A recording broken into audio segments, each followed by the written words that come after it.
नमस्ते दोस्तों। आज मैं बात करूंगा सीजेपी प्रोटेस्ट की। लोग कह रहे हैं कि ये छात्रों का आंदोलन है। मैं कह रहा हूं ये छात्रों का आंदोलन 1% नहीं है। 1%, 1% नहीं है। बस ऐसा हुआ कि एक राजनीतिक आंदोलन को छात्रों ने ज्वाइन कर लिया है। बस पूरी कहानी यही है और इसमें कहीं कोई छात्रों के हित की बात नहीं की गई है। कहीं कोई इस आंदोलन के तहत सरकार से ये मांग नहीं की गई है कि मैं शिक्षा या जो एग्जाम होते हैं उनमें हमें सुधार चाहिए, जिससे कि भविष्य में ऐसा ना हो। ठीक। अब मैं ये बताता हूं कि छात्रों का आंदोलन क्यों नहीं है। Hard core political protest. मैं बता रहा हूं कैसे इस आंदोलन की शुरुआत हुई। कैसे मैं एकदम आपको समझाता हूं चरणबद्ध तरीके से। सबसे पहले क्या होता है कि सुप्रीम कोर्ट से एक बयान आता है। सुप्रीम कोर्ट के जज बोल देते ये कॉकरोच हैं। इस बात को लेकर दिप्के जो विदेश में बैठा हुआ है उसे एक ट्विटर हैंडल बनाता है और अचानक विदेशी ताकतों की मदद से इसमें फॉलोअर्स इसके बढ़ते आते हैं और इसके फॉलोअर्स कई मिलियंस में पहुंच जाते हैं। के अचानक घोषणा करता है कि मैं दिल्ली में प्रोटेस्ट करूंगा और दिल्ली लैंड करता है। दिल्ली पुलिस उसे परमिशन दे देती है आने से पहले ही, एयरपोर्ट पे परमिशन ही, और प्रोटेस्ट शुरू हो जाता है। ठीक। अब जब ये प्रोटेस्ट शुरू होता है तो इसे कहीं किसी से कोई समर्थन नहीं मिलता है। आरफा खानम इतनी परेशान और रो रही थी और वो दावा करती हैं एक वीडियो में अपने, जब वो कवर करने जाती हैं तो बोलते देखिए सोशल मीडिया पे तो मिलियंस ऑफ मिलियंस फॉलोअर्स हैं आपके, पर जमीन पर एक व्यक्ति नहीं है, और बहुत दुखी होते हैं। और स्थिति ये आ जाती है कि इनको लगा कि अब प्रोटेस्ट हमें खत्म करना पड़ेगा और कालिक पुतने से अच्छा ये बहाना बना रहे, सोच रहे थे कि सरकार हमसे थोड़ी बात कर लेगी तो हम फिर आंदोलन खत्म कर देंगे बिना किसी मांग के। मैं बता रहा हूं आपको, फिर सरकार हमसे बात करेगी और मैं आंदोलन को खत्म कर दूंगा, जिससे कि सरकार की भी इज्जत बची आई और मेरी इज्जत बची आई। लेकिन अचानक 20 तारीख का जब पार्लियामेंट सेशन शुरू होता है उससे आप 16-17 तारीख से क्या कहीं कोई कुछ नहीं था। उनको पता था 20 तारीख से पार्लियामेंट का सेशन शुरू होगा और 18 से अचानक नेताओं का आना शुरू हो गया। और नेताओं को, जिसमें कांग्रेस राहुल गांधी को, आपको अरविंद केजरीवाल को, अखिलेश यादव को, सबको लगता है कि ये मौका है इसको भुनाने का।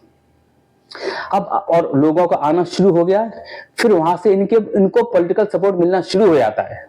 वहां से इनको पॉलिटिकल सपोर्ट मिलना शुरू हो जाता है और पॉलिटिकल सपोर्ट ऐसे मिलता है कि मान के चलना कि कांग्रेस पार्टी है। अब वहां पर कांग्रेस के लोग जाने लगे, कांग्रेस के कार्यकर्ता इकट्ठे होने लगे। आपकी आप पार्टी आती है तो आपके प्रोटेस्ट, आपके समर्थक वो इकट्ठे होने लगे। सपा की जाती है तो सपा के समर्थक इकट्ठे होने लगे। यहाँ तक चंद्रशेखर आजाद के लोग भी इकट्ठे होने लगे थे। फिर इनको एक सपोर्ट मिलने लगता, और सपोर्ट मिलने क्या लगता है, इनको जानबूझ के सपोर्ट पॉलिटिकल पार्टीज द्वारा दिया गया था। ठीक। ये है इनकी कहानी। अब इनकी आप बातें सुनिए। नीट में जो एग्जाम हुआ है वो लीक नहीं होना चाहिए, पेपर लीक नहीं होना चाहिए। हम सभी को पता है चिंता की बात है और इसको लीक होना नहीं चाहिए और हम इस पर सब सहमत है।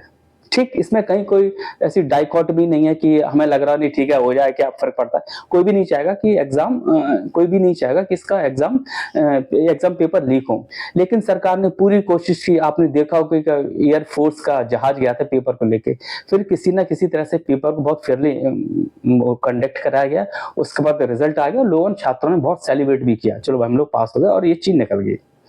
अब सोचिए ये बंदा दोनों लोग अमेरिका, एक बंदा दीप्के अमेरिका में है और एक सौरभ दास इंडिया में, इसका स्पोक्स पर्सन है। ये दोनों आम आदमी पार्टी से जुड़े रहे हैं पहले भी। अब चूंकि पढ़े लिखे तो है नहीं है, अब उनकी एक ही मांग है क्या कि धर्मेंद्र प्रधान का इस्तीफा दिया जाए। भाई ये प्रोटेस्ट तो आपको शिक्षा में सुधार के लिए है कि शिक्षा में सुधार होना चाहिए, एग्जाम वगैरह होते हैं उनमें सुधार होना चाहिए, लेकिन सुधार के लिए है। अच्छा, अब ये लोग इतने पढ़े लिखे भी नहीं है कि ये बता सके कि देखिए सर ये क्लॉज है, मुझे इस क्लॉज से आपत्ति है, सर ये यहाँ पे ये इश्यू हमें इससे आपत्ति है, सर ये क्लॉज हमें इससे आपत्ति, इसके लिए ये कीजिए। क्योंकि पढ़े लिखे नहीं है ये। अगर इंग्लिश बोलना कोई पढ़े लिखे होने की निशानी नहीं है। विदेश में जाइए, किसी भी देश में जाइए, चाइना, अमेरिका, लंदन, पेरिस, कहीं भी जाइए, वहां वो भाई एक भाषा किसी भी देश की भाषा हो सकती है। आप अमेरिका में जाएंगे तो वहां पे रिक्शे वाला इंग्लिश बोल रहा हो तो क्या बहुत होशियार हो गया? क्या नहीं हो गया। तो भाषा बोलना किसी भी व्यक्ति का ये पैरामीटर्स नहीं कि वो पढ़ने बहुत होशियार है। एक भाषा कोई भी अनपढ़ सीख सकता है, कोई भी भाषा को, इसमें कोई दिक्कत नहीं। 4-5 महीने में कोई भी व्यक्ति कोई भी भाषा सीख सकता है। लेकिन अब चूंकि अब इंग्लिश बोल रहे हैं, लेकिन इन्हें ज्ञान नहीं है, इनके पास ये तथ्य नहीं कि हमारा जो एजुकेशन सिस्टम है या गवर्नमेंट जो पॉलिसी है उसमें ये लॉज है, इस लॉज को हटा के या जो आपकी पॉलिसी है उस पॉलिसी का ये क्लॉज है, ये क्लॉज अच्छा नहीं है, इसको हटाइए और उसकी मांग। ऐसे कुछ उनकी मांग नहीं, उनकी सब एक मांग है कि धर्मेंद्र प्रधान इस्तीफा दें। अच्छा, और धर्मेंद्र प्रधान का इस्तीफा क्यों मांग रहे हैं? इनका छात्रों से कहीं कोई लेना देना नहीं है। ये मैं बताऊं, हार्डकोर पॉलिटिकल मूवमेंट है, इसे शिक्षा से इनका कोई लेना देना नहीं। अच्छा, धर्मेंद्र प्रधान का इस्तीफा लेना बस। धर्मेंद्र प्रधान का इस्तीफा लेने के बाद ये अपने आप को बहुत ऐसा बड़ा चढ़ाकर दावा करें, देखिए हमने धर्मेंद्र प्रधान का इस्तीफा ले लिया, हम इतने बड़े हैं, जो आज तक कांग्रेस नहीं कर पाई, आपने कोई पॉलिटिकल पार्टी नहीं कर पाई, हमने इस्तीफा लेके दिखाया दिया है। बस इनकी ये अपने ईगो सेटिस्फेक्शन के लिए ये छात्रों को गुमराह कर रहे हैं। इससे छात्रों को कोई धर्मेंद्र प्रधान इस्तीफा दे भी देंगे तो धर्मेंद्र प्रधान का इस्तीफा देने के बाद एजुकेशन सिस्टम में क्या बदलाव या सुधार हो जाएगा? कुछ होने वाला नहीं है।